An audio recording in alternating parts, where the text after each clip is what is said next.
What does obesity actually do to the brain? Does it cause inflammation in the brain? Definitely. It produces enormous amount of inflammation to your brain. And all brains are like small vessels. Exactly. The same thing. All the inflammatory particles will get deposited on the vessel wall. And then decrease the blood supply. The blood supply. That's why they call microvascular infarcts. Infarcts. So small, tiny. Explain that to us. Educate the audience. What is microvascular infarct that is seen in obesity? It's a very important point. See, what happens is especially elderly age groups, okay? There are people who suffer from memory loss. Okay, yes. Correct? And everybody thinks it's aging. It's a part of aging. There is a big term called as vascular dementia. What you mentioned due to the microvascular infarcts.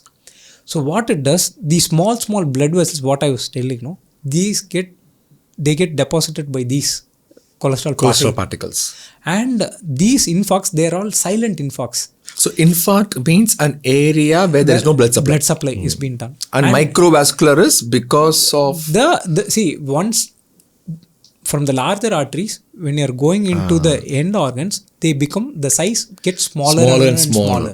And brain has so much amount of smaller blood vessels. Smaller blood vessels. When that gets infarcted, they do not produce a strong sign like a limb movement or a speech.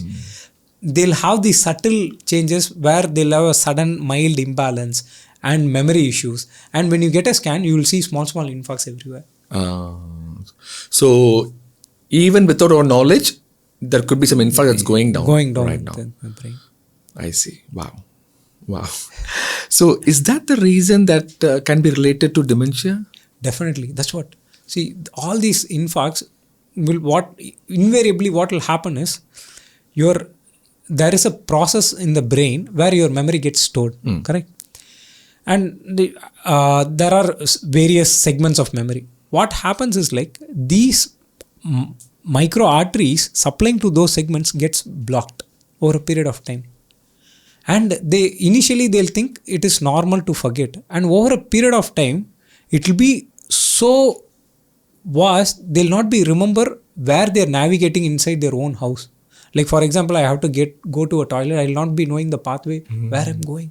And suddenly I'll be forgetting my kids' names. When they go to that extent, only they come to us. So, sir, this was very small issue, but and you see this commonly. Yeah, very common. So, vascular dementias are becoming more and more common nowadays. Age group 40, 45, 50? 50 to 70, somewhere there. I get to see these cases often. Wow. What can one do to prevent it or maybe improve the memory and focus? Of course, losing weight, being fit. Yes. See, memory is something which is trained. Okay. See, some people, they say, we will never pick the 5% individuals who has a photographic memory. Okay. So never pick them and say that, tell your kids, see, that kid is reading for once and he's telling it to, it's like a parrot memory. Immediately he's saying what happens, you never do that. See, the main thing is memory is the reinforcement. We call it as a Pape circuit. Okay. There is something called as short-term memory, something called as a long-term memory. Yeah. See, short-term memory is like 5 given things. I place it over here and I tell you these are the things, and suddenly I take it away and I'll tell you to recall. That is called as short-term memory. Something which is like long-term memory, which is going to be everlasting for you. So what happens is you need to study again and again, remember again and again. So that's what I tell most of my patients or somebody, the kids, they'll say, sir, he has a very bad memory or something. What I'll tell them is the easiest way is to ask the kid to learn and ask that kid to teach the other kid. What happens is he learns it, he reinforces it in his brain, and again when he teaches, again it goes enter into the Pape circuit again and again.